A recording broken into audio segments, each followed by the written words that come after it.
Welcome, fellow sapiens, to the grand saga of us, yes, us, the hairless apes who dared to dream. Today, we embark on an epic journey through time. Buckle up, because things are about to get thinky. Part 1. The Cognitive Revolution. Once upon a time, in a world teeming with creatures of all shapes and sizes, there was an animal of no particular significance. Us, the Homo sapiens. Imagine being an awkward middle schooler at a high school dance, not exactly top of the food chain, but not entirely hopeless either. For some inexplicable reason, we started to develop intelligence. But there was a catch. Big brains meant big skulls, and big skulls meant, well, let's just say childbirth became a bit of a tight squeeze. We started out as hunter-gatherers, living the good life, wandering the earth, and munching on a diverse diet of wild berries, nuts, and the occasional mammoth steak. We were the original foodies.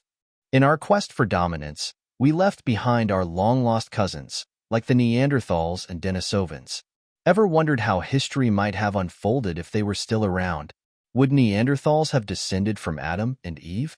Would Jesus have died for the sins of the Denisovans? And, seriously, would the Roman legions have had a Neanderthal division? The mind boggles. Around 70,000 years ago, we experienced what scientists call the cognitive revolution. While other animals communicated in grunts and growls, we developed complex speech. But unlike a monkey, you can't convince your friend to give you their banana with the promise of infinite bananas in the afterlife. Trust me, I tried. Harari gives us a brilliant example with the company Peugeot. It's a figment of our collective imagination, an idea that only exists because we all believe in it. Without this shared belief, our cooperation would be limited to small groups, like our early ancestors. But thanks to our ability to imagine things together, we can manage corporations, legal systems, and even nations. For instance, two Serbs who have never met might risk their lives for each other because they believe in the Serbian nation and its symbols. Similarly, two lawyers can work together to defend a stranger because they believe in laws, justice, and the sweet allure of legal fees. Our ancestors also believed in animism, the idea that everything, trees, rocks, rivers, had a spirit and could interact with humans. Imagine asking a tree for relationship advice or a rock to help with your taxes. Talk about ancient multitasking. So, was life as a forager peaceful? It's easy to romanticize it. Foragers worked about 4 hours a day and enjoyed a varied diet. They were the original CrossFit champions, agile and strong. Compare that to post-agriculture life, where most people toiled endlessly, ate less variety, and got weaker. Maybe the grass was greener back then, literally. Around 45,000 years ago, we sapiens got adventurous. We built boats and set sail for Australia, a journey as monumental as Columbus discovering America or landing on the moon. Unfortunately, our arrival led to the extinction of many large animals. Oops. So, there you have it, the cognitive revolution, a tale of brainy breakthroughs, wild imaginations, and a bit of ecological mayhem. Part 2. The Agriculture Revolution. We now dive into a time when we decided to trade in our spears for plows and baskets for barns. That's right, we're talking about the Agriculture Revolution, or as Harari puts it, history's biggest fraud. So grab your pitchforks and let's unearth the truth. For a whopping 2.5 million years, humans fed themselves by gathering plants and hunting animals. It was a free-range, organic lifestyle with zero GMOs. But around 10,000 years ago, we started manipulating a few chosen plants and animals. From sunrise to sunset, we sowed seeds, watered plants, plucked weeds, and led sheep to prime pastures. Welcome to the dawn of agriculture. Now, let's look at this revolution from the perspective of wheat. Yes, wheat. 10,000 years ago, wheat was just another wild grass in the Middle East. Fast forward a few millennia, and wheat is growing all over the world. Talk about a glow-up. By evolutionary standards, wheat has become one of the most successful plants in history. Who's really domesticating whom here? But don't be fooled by the golden fields. Wheat didn't make people's lives any easier. The life of a peasant was far less secure than that of a hunter-gatherer. Foragers could rely on dozens of species for food, making them more resilient. Farmers, on the other hand, pinned all their hopes on a handful of crops. One bad harvest, and it was famine time. Sure, agriculture could support larger populations, but at what cost? Quality of life plummeted. Once you switched to farming, there was no going back. The sheer number of farmers would always outcompete the hunter-gatherers. Within a few thousand years, 99% of sapiens were farming. It was like a global takeover by Team Wheat. As farmers, we discovered that sowing seeds deeper in the ground yielded better crops. So we hoed, plowed, weeded, guarded against pests, and watered tirelessly. Each improvement was meant to make life easier but ended up adding more weight to the farmers' burdens. They were working harder than ever before, but no one noticed the trap they were in. Why did we do this to ourselves? Maybe sapiens had bigger dreams. Why else would a foraging society build massive structures with no obvious utility? Perhaps they were willing to sacrifice an easier life for something greater. Unfortunately, the agricultural revolution didn't just affect humans. Animals faced cruelty under the new agricultural rules. Domesticated animals were treated like property, subjected to harsh conditions to maximize production. With agriculture came surplus goods and services, and with that came the need for rules and regulations. Enter the Code of Hammurabi and other early laws. These weren't just suggestions. They were the first steps toward complex societies governed by strict rules. And speaking of rules, how do you get people to believe in an imagined order like Christianity, democracy, or capitalism? Simple. You insist that the order is an objective reality. Natural orders like gravity will exist even if we stop believing in them. But companies and countries? They only exist because we believe in them. And we all know how that can go spectacularly wrong. As our societies grew more complex, we faced a memory overload. Enter the invention of writing. The first written records weren't epic poems or philosophical musings. They were accounting records. Imagine going to school in ancient Mesopotamia, only to get caned for bad handwriting. Fun times, right? And let's not forget about the lack of justice in history. Aristotle argued that slaves have a slavish nature, a convenient excuse for oppressors throughout history. From the Indo-Aryan invasions to European colonizers, myths were created to justify domination. Despite these dark chapters, our collective imagination has also given us the ability to cooperate on a massive scale. This cooperation has led to incredible achievements, but also some pretty big messes. Part 3. The Unification of Humankind. So far, we've journeyed through the cognitive and agricultural revolutions, uncovering how we went from brainy apes to stressed-out farmers. Now we delve into the unification of humankind, where the scattered tribes of Earth began to weave into one giant tapestry. Get ready for some surprising twists, turns, and a few laughs along the way.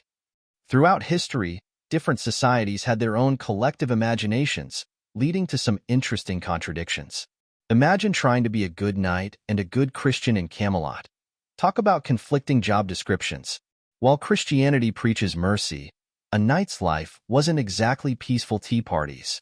But despite these bumps and contradictions, if we zoom out, the arrow of history points towards the unification of humankind. The driving forces behind this grand merger? Empires and trade. My friends, let's dive into the details. Homo sapiens evolved with an us versus them mentality. Us was your immediate group, and them was everyone else. But starting with the cognitive revolution, humans began to cooperate with complete strangers. This was groundbreaking, and it set the stage for what was to come. Now, let's talk money. Money played a crucial role in unifying people. Imagine early hunter-gatherers. No money, just bartering within their self-sufficient bands. But as societies grew, so did the complexity of trade. Enter money. People believed in different gods, but they all trusted in the value of gold. Central currency solved the coordination problem of different exchange rates. Trust in money was built on a complex network of political, social, and economic relations. Roman coins, for example, were so trusted that even in distant India, people accepted denarii without ever seeing a Roman legionnaire. Money works because of two universal principles, convertibility and trust. With money, you can turn land into loyalty, justice into health, and violence into knowledge. It's like a universal translator for human cooperation. Empires played a massive role in unifying humankind. Since around 200 BC, most people have lived under empires, and the future might see a truly global empire. All human cultures are, to some extent, the legacy of empires, and trying to remove this legacy would be like performing surgery with a chainsaw. Religion also played a pivotal role in unifying humanity. The agricultural revolution brought about a religious revolution. As we moved from animism to polytheism to monotheism, our collective imagination evolved, helping large groups of people share common beliefs and cooperate on a grand scale. In modern times, new natural law religions have emerged: liberalism, communism, capitalism, nationalism, and even Nazism. These ideologies function like religions, providing systems of norms and values based on belief in a higher order, whether it's the invisible hand of the market or the inevitable march of history. History is full of crossroads. Every point in time offers countless possible futures. While some paths are more likely to be taken, history often takes unexpected turns. And remember, history's choices aren't always for the benefit of humans, they're often about which memes and cultures best replicate themselves. Part 4. The Scientific Revolution. Now we embark on a journey through the scientific revolution, where humans dared to admit their ignorance, and in doing so, unlocked the secrets of the universe. Fasten your seatbelts, because this is going to be a wild ride. For millennia, humans have sought to understand the universe, at least since the cognitive revolution. But here's the twist. It wasn't until we were willing to admit our ignorance that real progress began. That's right, folks. Step 1 to being a genius? Admit you don't know everything. The scientific revolution was built on 3 key pillars: the willingness to admit ignorance, the centrality of observation and mathematics, and the acquisition of new powers. People throughout history collected empirical observations, but often didn't see the point in them. Why bother when you think you already have all the answers? Newton changed the game by showing that the book of nature is written in the language of mathematics. He gave us clear-cut equations for physics, but when scholars tried to reduce biology, economics, and psychology to neat equations, they discovered these fields are way more complex. Imagine trying to explain your crush's behavior with an equation. Yeah, good luck with that. This brings us to a profound realization: knowledge is power. Until the scientific revolution, most cultures didn't believe in progress. They thought the golden age was behind them, and that the world was either stagnant or declining. Enter the Gilgamesh Project, our eternal quest for immortality. Humans have been trying to dodge death since forever. From drinking elixirs to freezing themselves like popsicles, the quest for eternal life is a tale as old as time. Spoiler alert, we're still working on it. Welcome to the age of the sugar daddy of science, technology. We live in a time where many believe science and technology can solve all our problems. But funding is limited, and tough choices must be made. Take this scenario.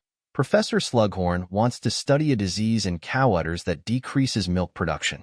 Professor Sprout wants to study if cows suffer mentally when separated from their calves. Both are important, but with limited funds, who gets the grant? It's often the one promising immediate economic benefits. Sorry, cows. Why Europe? Well, Europe's marriage of science and empire played a crucial role in shaping our world. Fun fact, the Chinese flagship was far mightier than Columbus's rickety ship, but Europe's relentless pursuit of knowledge and wealth drove it to global dominance. And then there's capitalism, the magic trick where banks create money out of thin air. In the pre-capitalist era, economic growth was non-existent because entrepreneurs, lenders, workers, and customers were disconnected. But with credit systems and the power of science and technology, economies began to grow like never before. The U.S. national debt keeps rising, but as long as we believe in perpetual growth, we keep the wheels turning. Columbus wasn't just an explorer. He was a savvy entrepreneur searching for investors. Capitalism didn't just fuel the rise of modern science. It also propelled European imperialism. The cult of the free market has brought us incredible innovations and a few hellish work conditions along the way. Speaking of work conditions, the Industrial Revolution turned life into a conveyor belt for humans and animals alike. Just like the Agricultural Revolution, there was no turning back. We traded foraging for farming, and now we've traded farming for factories. In modern times, we value individualism more than ever. Capitalism has loosened family ties, making us more independent but also more isolated. Our phones are now part of our identity. The next step might be brain implants. Imagine a future where sapiens evolve with technology to become beings with communication speeds and consciousness so advanced, we'd be like ants to them. And once again, there would be no turning back. The scientific revolution has brought us unimaginable power and knowledge, but also profound challenges. As we stand on the brink of a new era, one thing is clear. The journey of sapiens is far from over. Thanks for joining us on this epic adventure through time. Don't forget to like, subscribe, and hit that bell icon to stay updated on our next journey into the past and future.